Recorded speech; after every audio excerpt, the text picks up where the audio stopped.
Hi guys, I'm Priyanka Chopra and you're watching VNN. Hello everyone, my name is Pragya Devan and welcome to the Weekly Show, your one-stop destination for weekly, global and local affairs. Here are the top headlines. Sri Lanka could go for bankruptcy this year. Small businesses in Ontario to get $10,000 in benefits. US-based ophthalmologist Dr. Laroch talks about glaucoma. And realtor Praveen shares why many buyers in GTA are upsizing their homes. UK's Prime Minister Boris Johnson apologizes to royal family for holding staff parties in Downing Street on the eve of Prince Philip's funeral last year.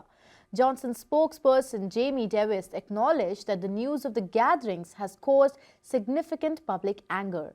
Johnson's office says that the Prime Minister wasn't in Downing Street, where he both lives and works, on April 16th and had been unaware of any gatherings were planned.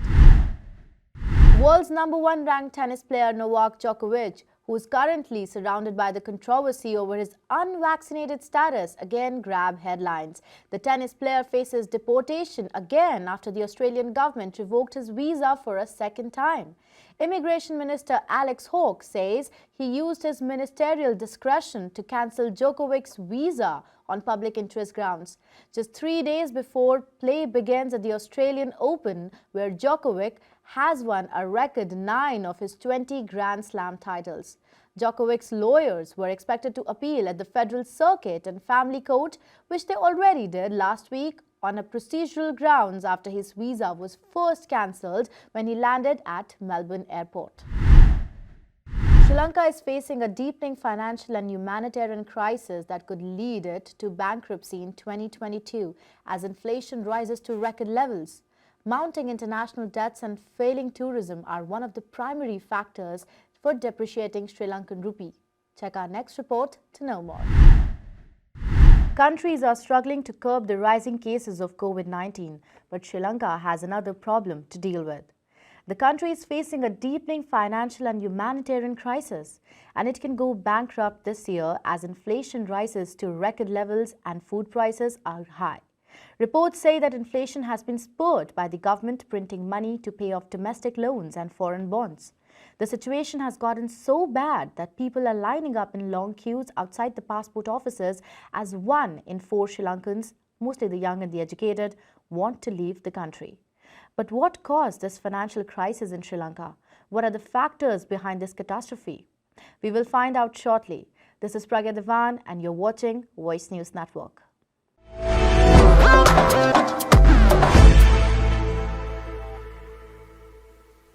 Sri Lanka is facing the biggest financial debacle of its history. Let's see the major problems pressing the Rajapaksa government in Sri Lanka. The biggest contributing factor in Sri Lanka's financial crisis is the huge foreign debt, particularly to China.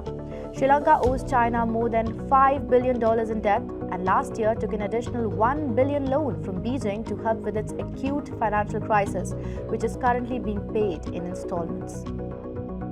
If we take a closer look at the assets and liabilities of the country, Sri Lanka will be required to pay an estimated $7.3 billion in domestic and foreign loans, including a $500 million international sovereign bond repayment in this month itself. And as per government data, as of November 2021, Sri Lanka's foreign currency reserves were just $1.6 billion. You do the math. The times are so desperate for Sri Lanka that the government is opting for a barter system to clear off some of its debt. Sri Lanka struck a deal with Iran to clear its oil debt by sending $5 million worth of tea every month. But not many countries would agree to such deals. Pandemic made the situation worse for Sri Lanka. The tourism industry in Sri Lanka accounts for 10% of its GDP. This was hit hard by COVID-19, so much so that Colombo's forex reserves dropped sharply. As a result of falling foreign exchange reserves, the cost of imports skyrocketed and the cost of Sri Lanka's rupee has depreciated around 8% last year. The Sri Lankan government had declared an economic emergency in September last year. The situation has become so bad that the government had to summon the army to ration the supply of essential goods. Now, what efforts does the Sri Lankan government is taking to make the situation better? In an attempt to temporarily ease the problems, the government has resorted to temporary relief measures such as credit lines to import food, medicine and fuel from its neighbouring countries like India, as well as currency swaps from India, China and Bangladesh. Keep watching this space to know more about the situation and everything happening in South Asian continent. Thanks for watching. Ontario reports another pandemic record of 3,814 patients in hospital with COVID-19 today, marking the fifth straight day where the number of hospitalizations climbed. According to the data by Ministry of Health, of those in hospital with COVID-19, 53% were admitted seeking treatment for the virus, while 47% were admitted for other reasons but have tested positive for the virus. The Ontario government will offer a $10,000 grant to small business owners who were forced to close due to public health measures. Eligible businesses include gyms, museums, galleries, tour services, and before and after school programs. Our next report will tell you more.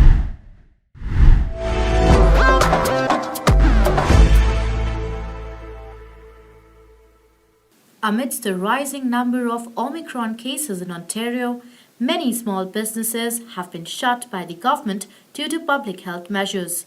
The Ontario government will offer a $10,000 grant to such small businesses.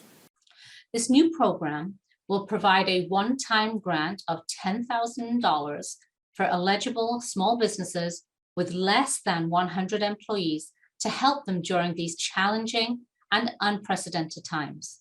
Eligible businesses that qualified for the Ontario Small Business Support Grant and that have been forced to close will be pre-screened for the new grant and need not apply again. Eligible businesses that qualified for previous small business assistance and had closed due to the provincial measures will be pre-screened to verify eligibility by the end of January.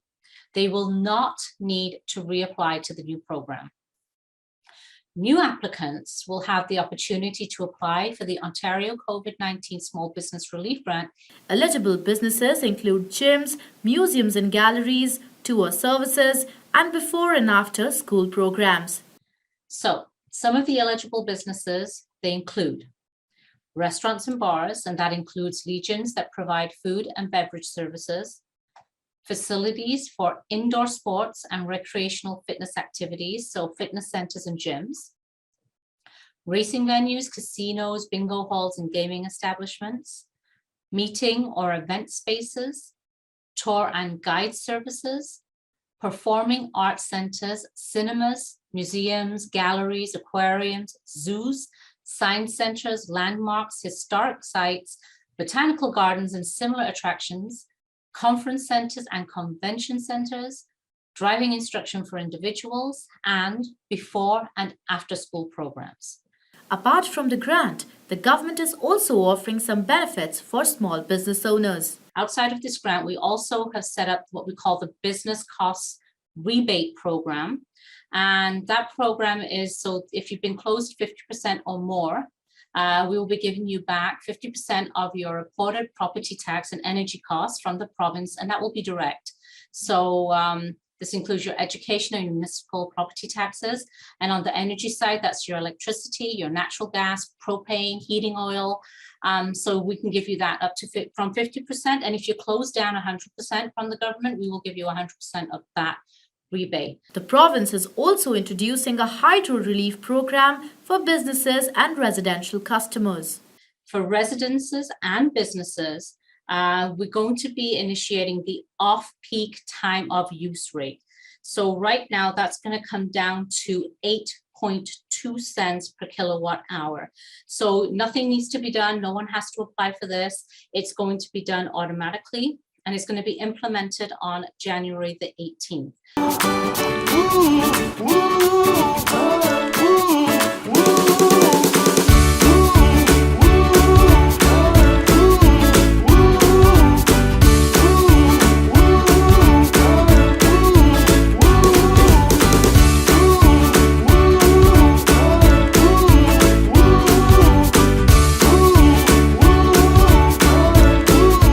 The Weekly Voice, leader in South Asian news.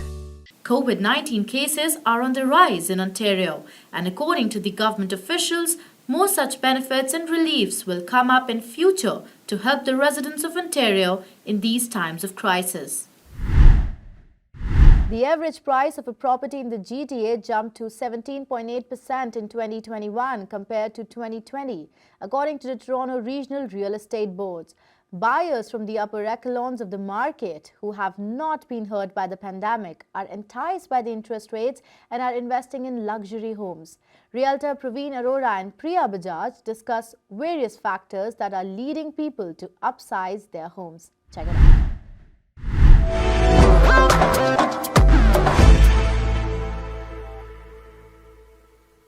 Hello and welcome. You're watching Voice News Network. My name is Pragya and welcome to our segment where we talk about real estate in GTA, and I have with me Mr. Praveen Arora and Ms. Priya Bajaj. Thank you very much for joining us today. Thanks, Pragya. Thanks for having us over. So, Mr. Praveen, today I want to talk about something which is happening in real estate market, something that I read recently, that a lot of people in GTA, they are upsizing. They are moving towards high-end homes. So what do you think is the reason behind it?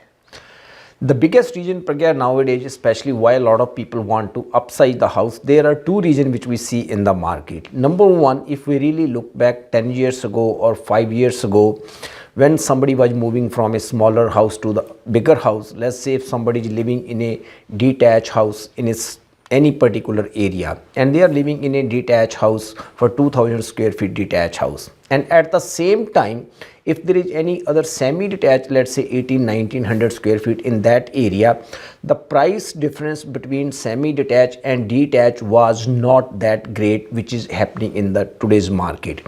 That time, let us say if the price difference was $100,000 between a semi-detached and detached, and now today in today's market that gap went up to 300,000 to 400,000 between semi and detached.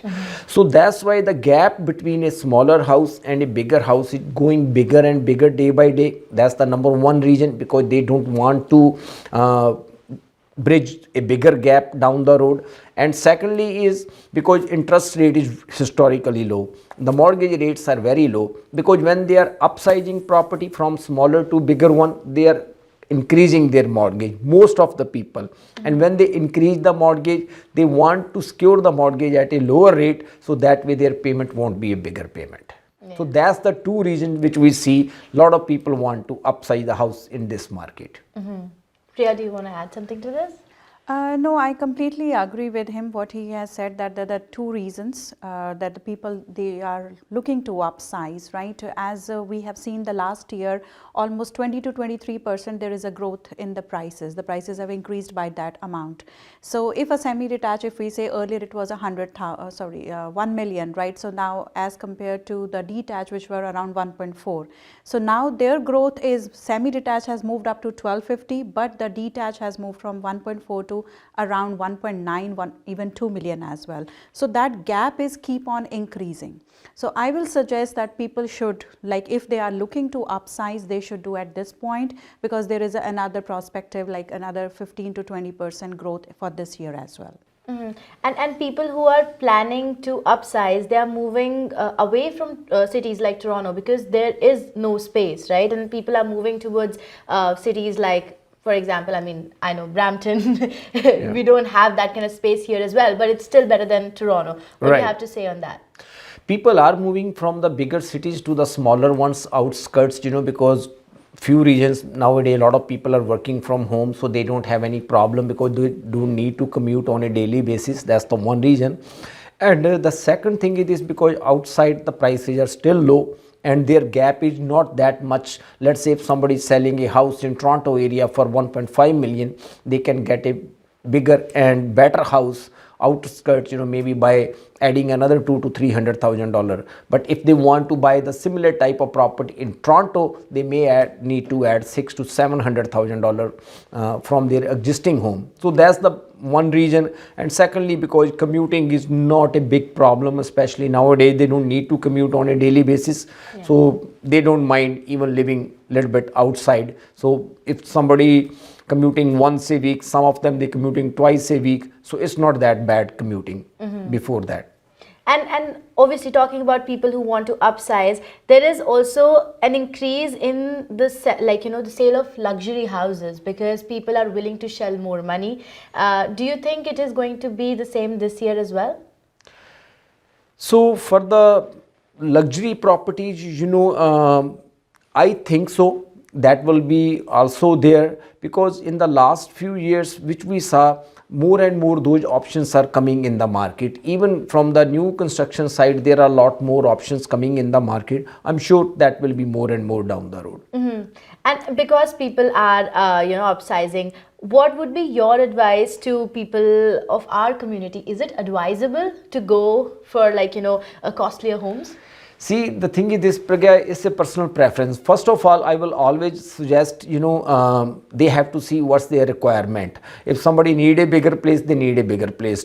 If their family is growing, they need a bigger place. So then it's not a bad idea to, because that's what their requirement is. But sometimes increasing your mortgage unnecessarily, or sometimes some people have that investment motive to, if we buy a bigger property because their percentage growth, they get the more appreciation in that too, that can be considerable.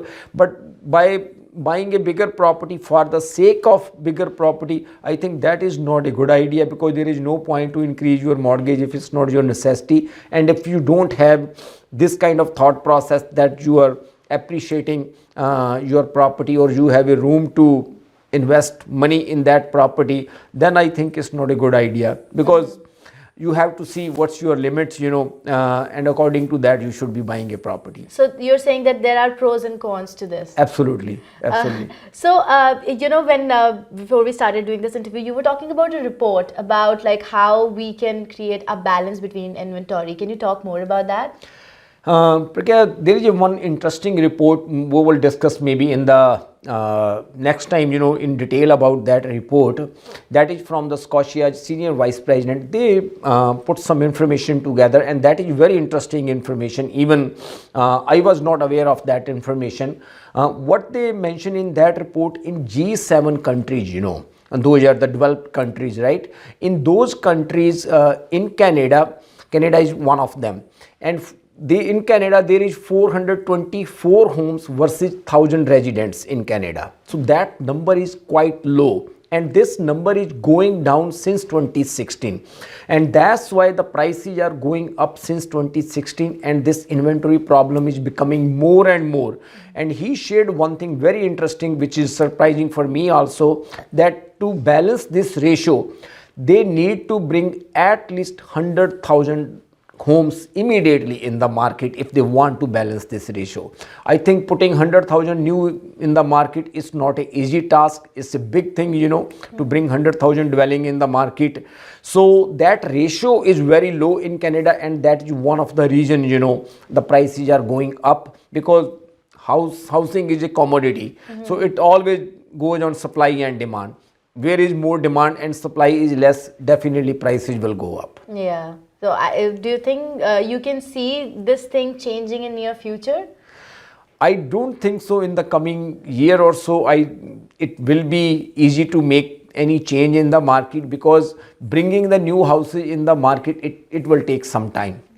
It will take some time, and the government, I think, need to take some strong steps to bring that many properties in the market. Yeah, and because you are talking about government, there is one news story which I just I remembered, I read this week, that CMCH has asked people to pay more taxes so that they can make housing affordable for people in GTA. Are you aware of that?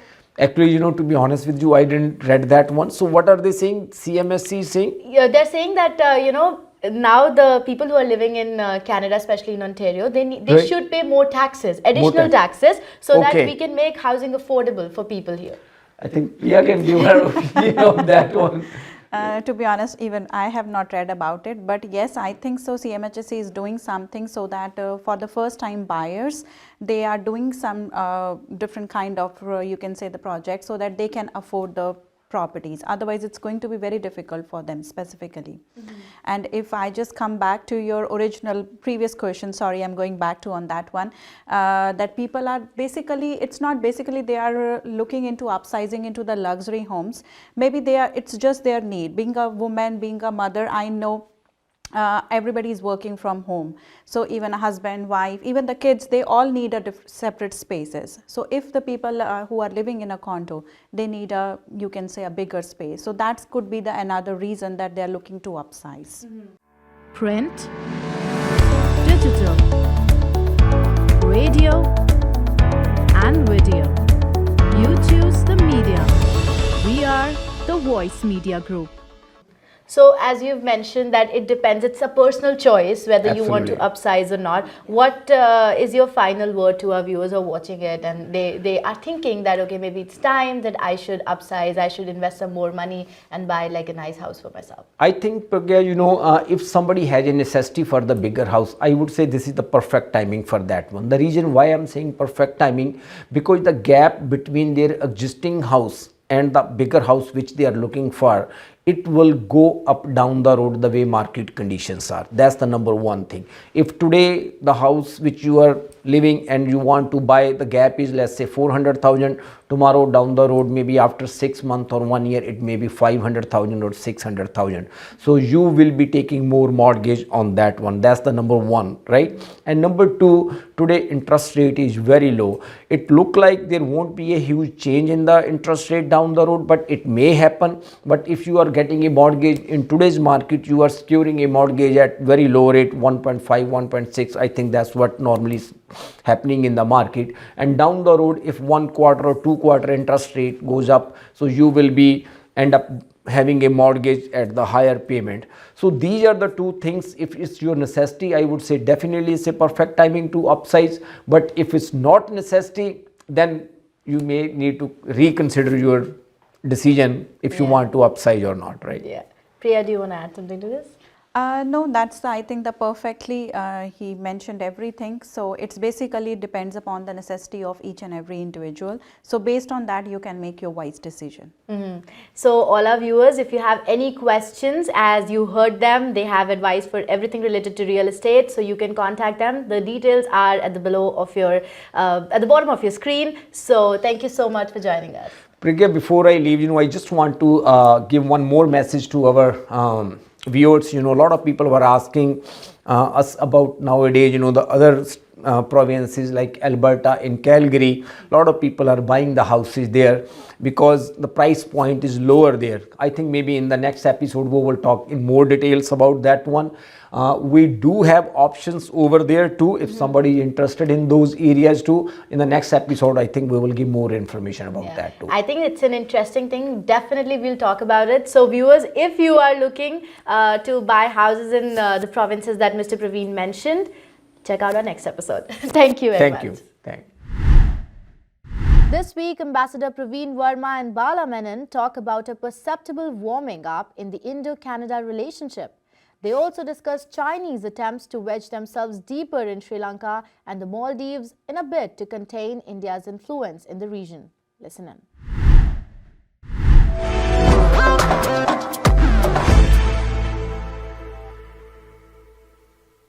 Hi, welcome to the VNN's discussion series of this week.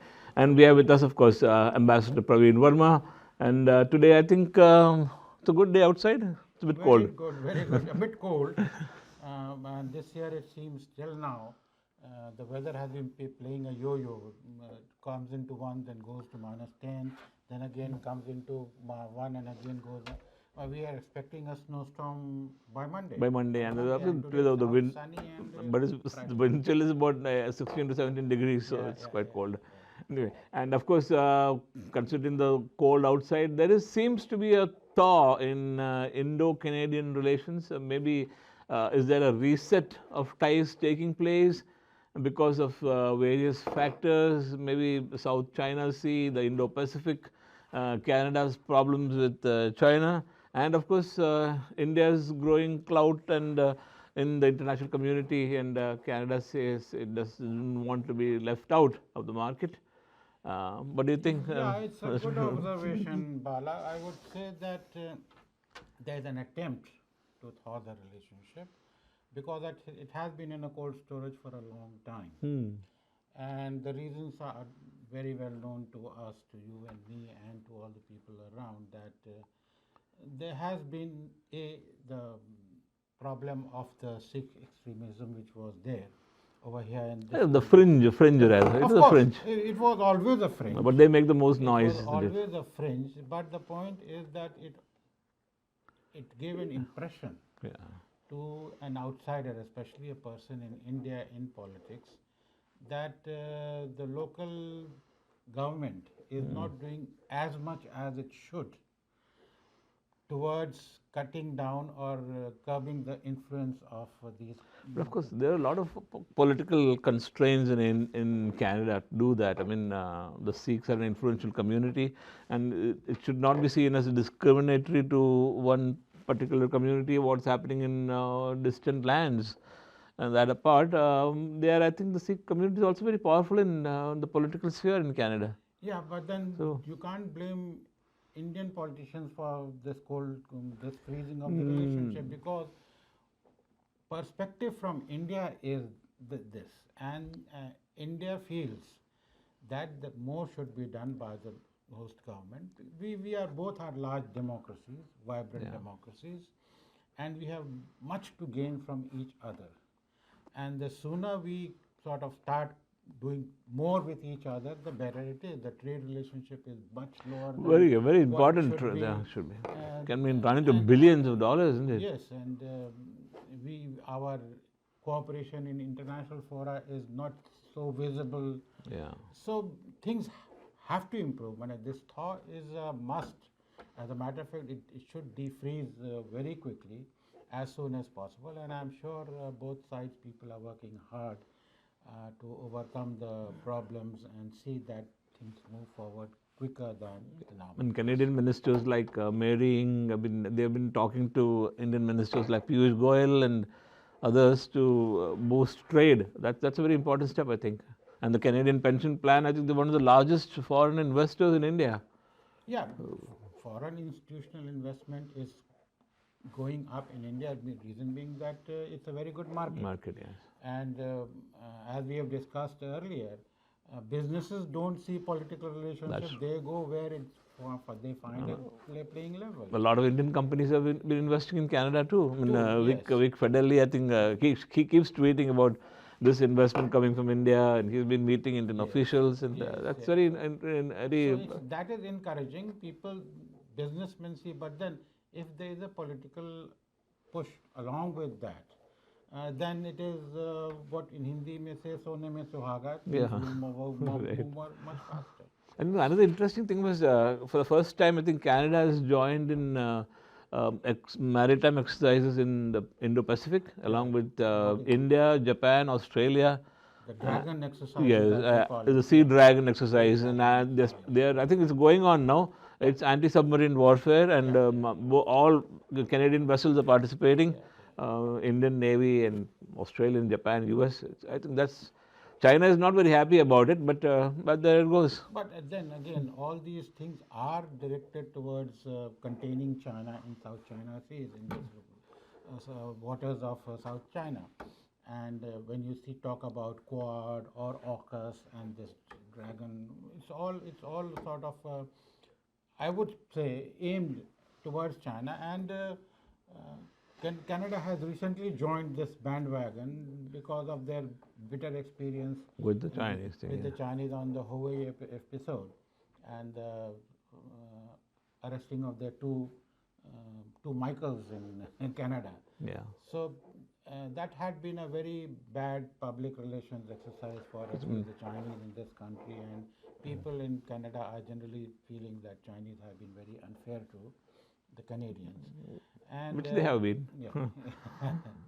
So the Canadian government has sort of taken a position which is not totally anti-China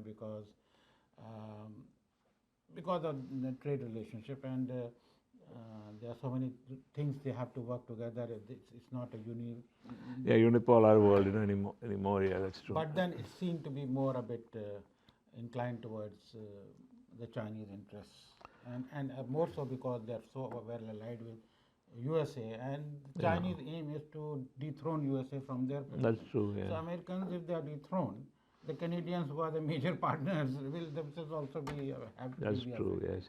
And I think there was an interview recently given by the Indian High Commissioner Ajay Bisaria to an Indian news magazine, and where he mentioned about this, that there is a thaw happening, and it's all for the good, and the future looks very good for Indo-Canadian relationship. Yes, that's what I said, that the thaw is happening and it has been progressively increasing. We had a setback when Trudeau went to India, and it was an unfortunate Bit of a fiasco, but circumstances. yeah. But people have overlooked it, and now people are working towards coming together on starting from the economic side, because that will sort of forge ahead Propel the other political areas. merging also. Interestingly, I mean, last year the number of immigrants from India surpassed all combined. That's the largest number of immigrants coming to Canada were from India. So Yeah, see, and then again, I would say it's coming from all of India, not only from yeah, from Punjab. all of it, not from just Punjab. That I think also it's a good indication. Yes. But then The demographics are demographics changing, will and change. therefore the things, as far as the Indian community is concerned, might change. Hopefully that will be something good for both Canada and India. And of course, going back to the Indian subcontinent, I mean, this Chinese, I don't know, the threat, we can't call it a threat, the Chinese presence looms all over the subcontinent. Now, the Chinese foreign minister was in Maldives, and before then he was in Sri Lanka, and he was visiting the other Indian Ocean island of Comoros, and I think try to encircle India there, and trying to, I don't know, what he wants, wiggle space. What do they expect now? No, you were talking of Chinese influence looms over the Indian subcontinent. I'll say it looms over the entire world. Yeah, it's true, yes. When you look at it, what is happening in Latin America, Yeah. the Chinese are doing the same thing in Latin America, what they are doing in Africa, what they are doing in our Indian neighborhood, in Sri Lanka, in Maldives. They are wanting places where they can increase their influences, and they have a big pocket, deep pocket. They are able to give them money and bring them in their And I fold. think corrupt the local leaders. I think that I think could be one of the other reasons, isn't it? If they can easily corrupt one of the political leadership, they can get into the country. I won't go into that, because then you're branding all politicians in one thing. But they are contributing heavily in the economies of these countries, and I don't know if it is contribution, because it's I think it is coercive, because if they give loans, they expect something in return, isn't it? Yeah, the whole strategy is to catch them in a debt trap. Yeah. And once they are in a debt trap, then they are able to get anything done through them. So Maldives at present is nearly going into that. Pakistan is already into that. Sri Lanka is deeply into it. Sri Lanka is deeply into it, but Sri Lanka has become suddenly so conscious that it's trying to sort of get away, and are trying to influence Chinese to mend their ways and see that there's more equitable investments and more equitable. Right. Because at present the investments over there do not have any returns. So the Hambantota debt is port is rising. a white elephant. Wherever they invest, nothing happens there. It's a white elephant, as you said, and nothing is coming back. So the debt is increasing and the GDP is not increasing. So the debt trap is going. And the same thing will happen in the Maldives It also. will happen in the Maldives, and once the debt trap is there, then they'll do what they are doing in Pakistan. That is a Chinese strategy, and good that these two countries are sort of resisting now, and that gives an opportunity for India to see what they can do. How can the West counteract this? That's the problem, isn't it? Yeah, but point is that our developmental assistance is nowhere in the match. At least we can try to do something on that, and let's see how we can really, because we have to take care of our neighborhood. If we want to be a major power, even a major soft power, we have to take care of our neighborhood. And if we don't take care of our neighborhood, the Chinese will find a vacuum. And Community, automotive, Bollywood, and real estate. Stay up to date with what's happening here and back home. Plug into opportunities and trends that can change your life. The Weekly Voice, Canadian leader in South Asian news. Get your paper edition or read online at weeklyvoice.com. But for that, the Indian economy has to become much stronger than what it is today.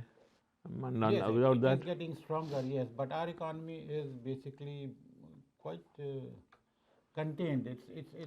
Our funding for international development is much lower, and our terms are also quite difficult. So people are a bit wary. We are very good in providing intellectual, what you call IT support, and, services, trainings, and so we have not very cash good, even. what we call the iTech program. Yeah. Is a very popular program. Training for all, training for the for all the developing countries of the world, and it is a very successful program. that you can't give bags of cash. That's But that's you can't give back the cash money. that I is the lived problem. in Africa, and I know that we were integrated in Benin and Chad. And You were in Nigeria. You were in Nigeria. Yeah. And one would say that, oh, this is the new convention hall which has come in. This has been totally built by Chinese. Okay. This is the parliament building. This happened very. I mean, are they building it as a gift or they? It's a gift. What they do is, what happens is that a Chinese construction company comes and takes this project, and they say it's free of cost, we will pay. Okay. Now the Chinese companies come in, their labor come in, Their materials. come in, and then from there it starts growing into the economy. That's how it operates.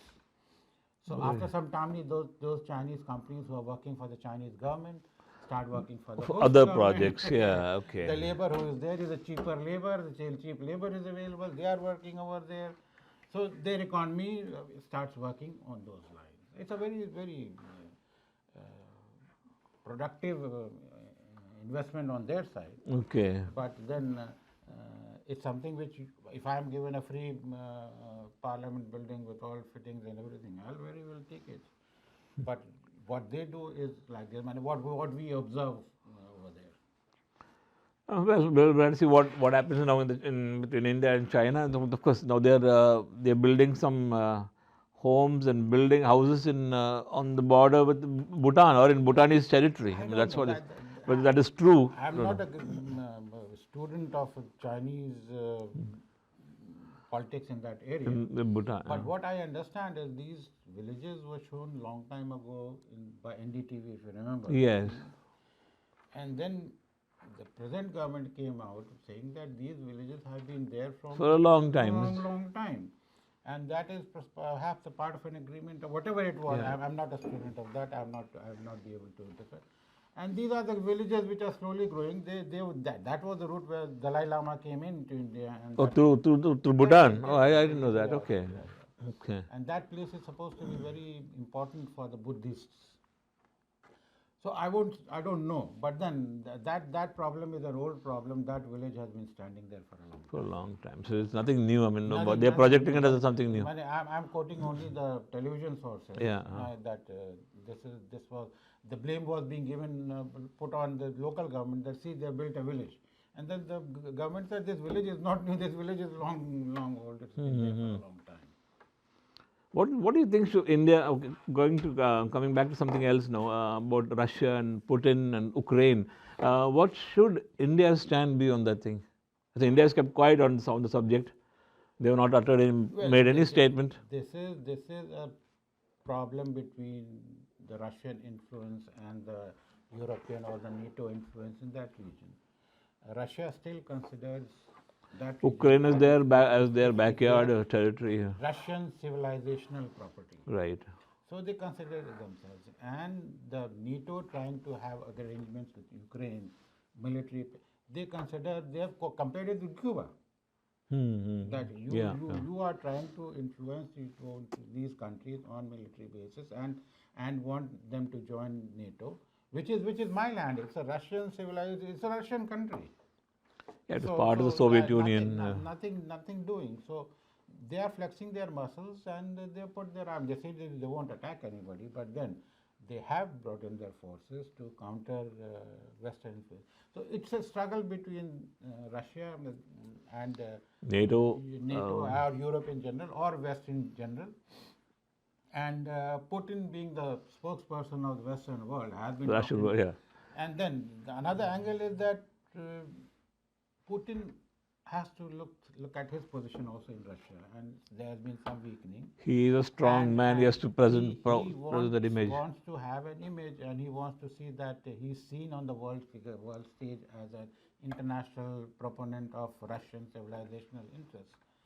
So his discussion, he's talking to Putin every third day. Yeah, Biden.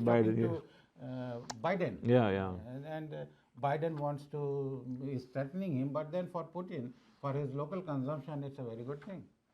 So, India does not have a stake, so as long as there's nothing important to talk about it, we are quiet on that, because the Russians are our friend, Americans are our friend. Why is, again, that is diverting from this topic, why is there so much silence in Afghanistan now? We don't hear much. What's happening in the country? The West is quiet. Pakistan has almost sort of literally taken over Afghanistan, and the whole world is quiet again. Why? Fait accompli, and everybody is now giving some sort of humanitarian assistance. We have sent money, we have sent vaccines or something, and Americans have sent money. So all the who benefits? Pakistan benefits, isn't it? I don't know. Too much of quiet is also a bit unnerving.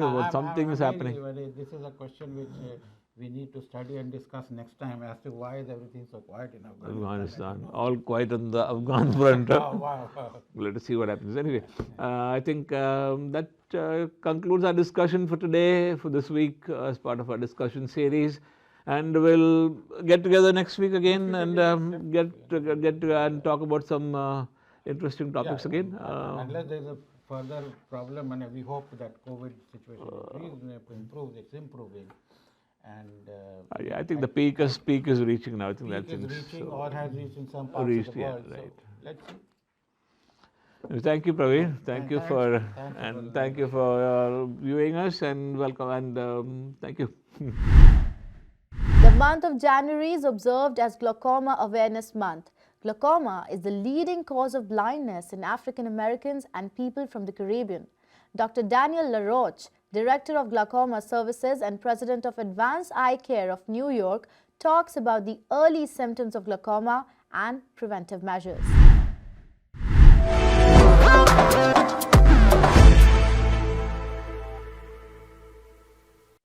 Dr. Laroch, first of all, welcome to Voice News Network. Thank you for having me.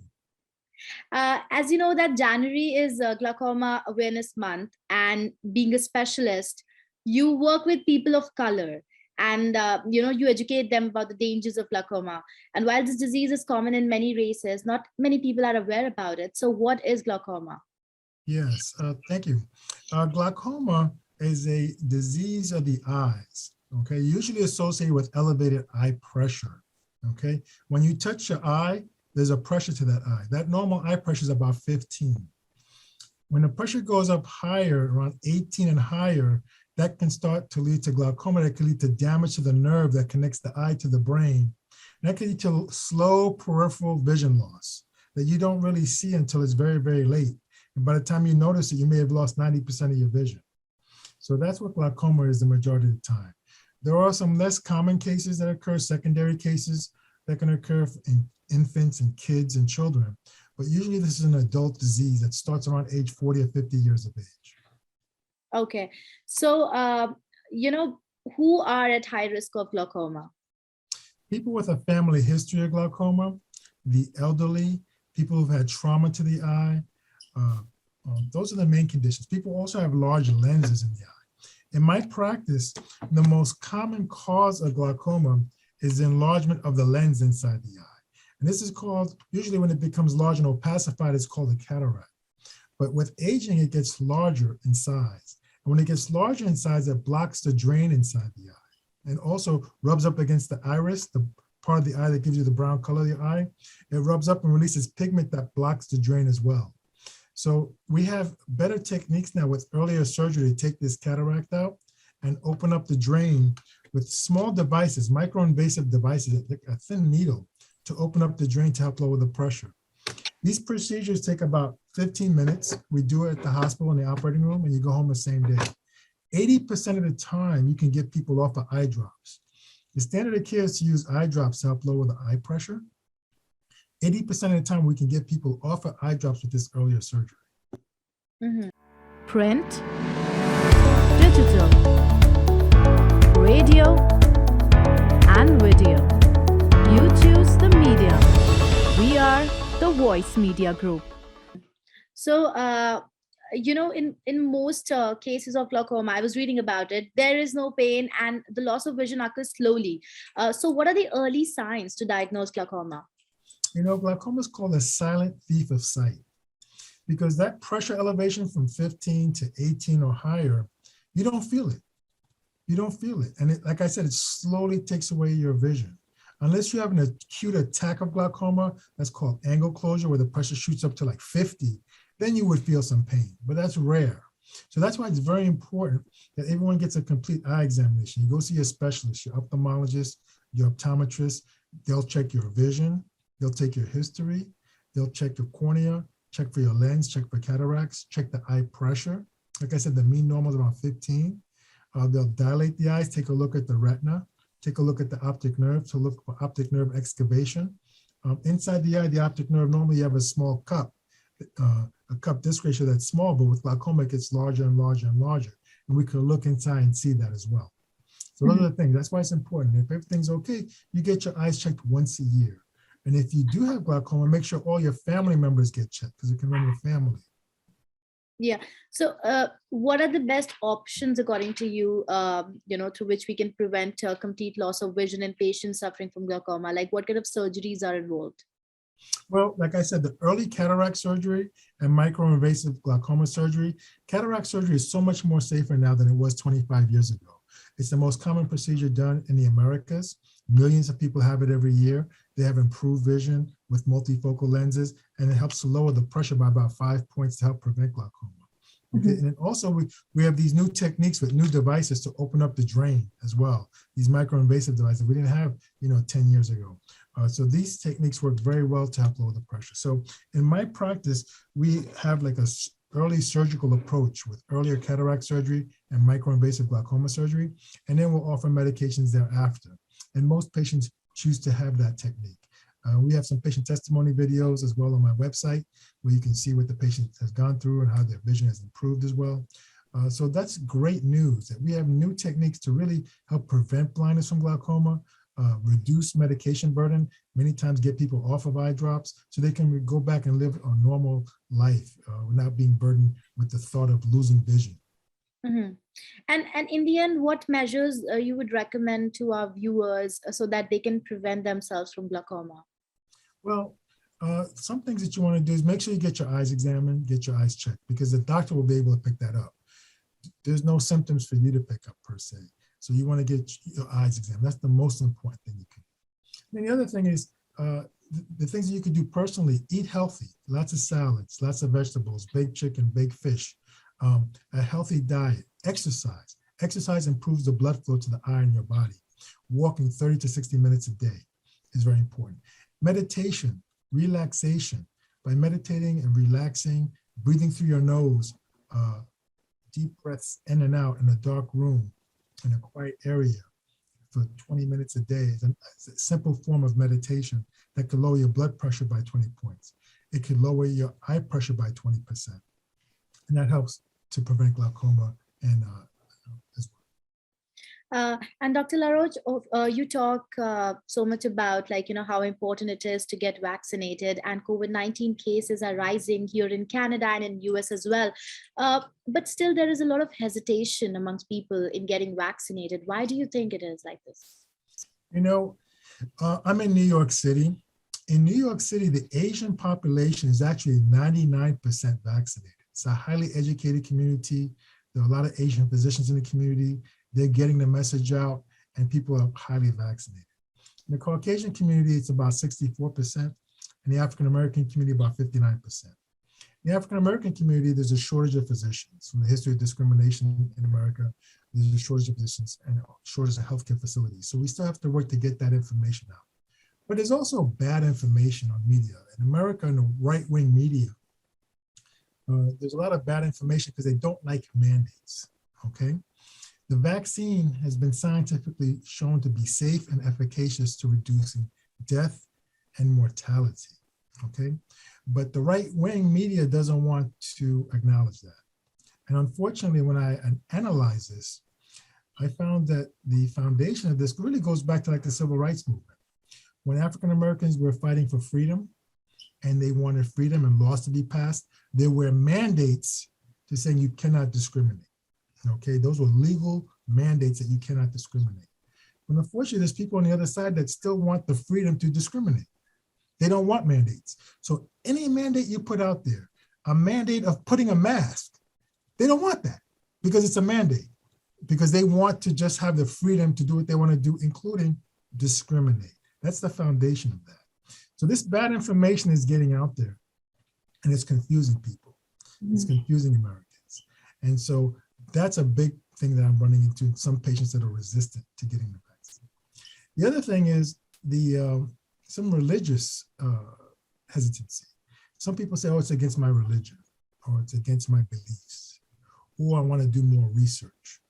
And I don't understand that because, you know, to do research, we have scientists that are experts that have done the research already. And if you're a layperson, how are you going to do research? How are you going to research this information on your own? And so there are some people that, you know, are still on the fence. And I think I'm realizing that we're not going to be able to vaccinate everybody because of that. And so the thing is, there's a certain hypocrisy that takes place, because if they get sick, they're unvaccinated, get sick, all of a sudden they're going to want to run to the hospital. And so if you don't trust the vaccine, why do you trust the treatment that we're going to give you for the vaccine? Why do you trust the antibody, the newer medications like remdesivir, the new pills that are coming out that are even less tested than a vaccine? Mm-hmm. So there's a hypocrisy that's there.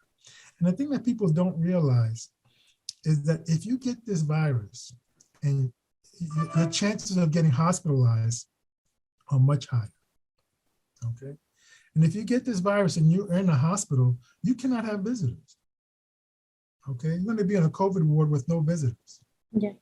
And if you get intubated, you have a breathing tube down your throat, you have no visitors. Your family's not gonna be around you.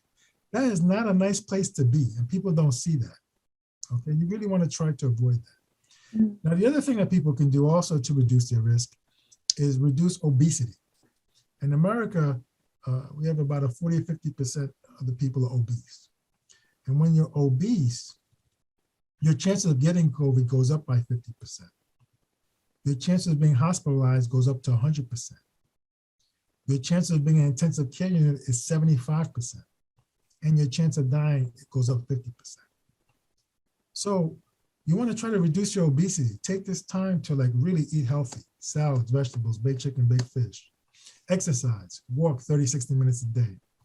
But try to lose that excess weight. By doing that, you will improve your immune system, reduce inflammation in your body, and really better protect yourself against COVID. Mm-hmm. And Doctor, you as you've mentioned about the misinformation, which is there very much there in the communities. A lot of people say that once you get vaccinated, certain things happen to your body, and some weird kind of nonsense. So why do you think such misinformation is spreading out in communities? Well, there are online websites, Facebook pages saying that the vaccine will make you infertile, saying that the vaccine is being used for depopulation, saying things of that nature. It will make you sterile. I mean, there are actually websites that say these types of things. So when people are doing their own research, they're landing on these disinformation websites, anti-vaccine websites, and they're incorporating that as the gospel. And that's not science, that's propaganda. And so that's part of the problem. And so we have to do a better job of getting the information out, reaching those underserved communities, getting misinformation out. I think social media now, for example, with Facebook, if anybody puts anything about a vaccine, they have to put the appropriate information to get the vaccine information. and they're starting to shut down sites that are putting bad information out. But that has really hurt the country. That's hurt the country a lot. And a lot of people who were saying they weren't going to get vaccinated have passed away. And we have plenty of examples of that. And so, we just have to work to continue to get the information out there and spread the science that the vaccines help to save lives. Mhm. Well, thank you, Dr. Laroch, for sharing your valuable feedback and your information about glaucoma. Thank you very much. Thank you for having me. Unlike every year, this year's Golden Globe Awards was not a star-studded affair. Major faces from Hollywood and bigwigs of media like NBC and Netflix distanced themselves from the Golden Globes amidst the controversies surrounding HFPA's unethical practices. Check our next report to know more.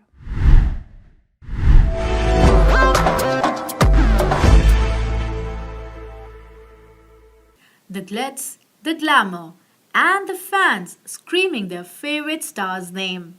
This is the scenario everyone expects at Hollywood's favorite party, the Golden Globe Awards. But this year was different.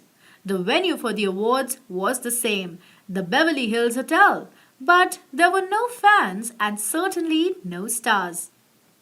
So what happened this year? Why there were no stars and fans at the recent Golden Globes? It all started in February 2021 when the LA Times ran an expose on the Hollywood Foreign Press Association, which is a group of journalists who are responsible for handing out the coveted Golden Globe trophies. The HFPA was accused of underrepresenting people of color and their work while handing the awards. The report also revealed that more than 30 HFPA members were presented with a gifted trip to visit the set of Netflix's Emily in Paris, along with a 2-night stay at the Peninsula Paris Hotel. This added to further scrutiny when Emily in Paris was selected as one of the nominations for 2021. In response to the LA Times report, the HFPA introduced new measures and policies like pledging to increase the number of BIPOC members with the goal of increasing their membership by 50% over the next 18 months with a focus on diversity and inclusion amongst others. But the damage was already done. Major Hollywood faces cut ties with HFPA. Scarlett Johansson expressed her anger on the issue through social media, while actor Tom Cruise ended up returning his Golden Globe trophies. This didn't stop here. NBC, who's responsible for telecasting the coveted awards, announced in May 2021 that it would not air the 2022 Golden Globe Awards. Netflix, on the other hand, which has been on Golden Globe's favorite list, decided to distance themselves from HFPA. Netflix CEO Ted Sarandos penned a letter to HFPA informing the organization that the streaming service would pause any involvement until more meaningful changes were addressed. Golden Globes are considered as a prologue to the Oscars, and now with media magnates and bigwigs of Hollywood distancing themselves from the Golden Globes, it is hard to say what the future of these awards will look like. And that's it in today's episode of The Weekly Show. We would love to hear your thoughts on the show, so type it in the comments section and tell us what you think. You can follow us on our social media handles, and if you like this video, don't forget to subscribe us so that you can get all the updates. Thanks for watching.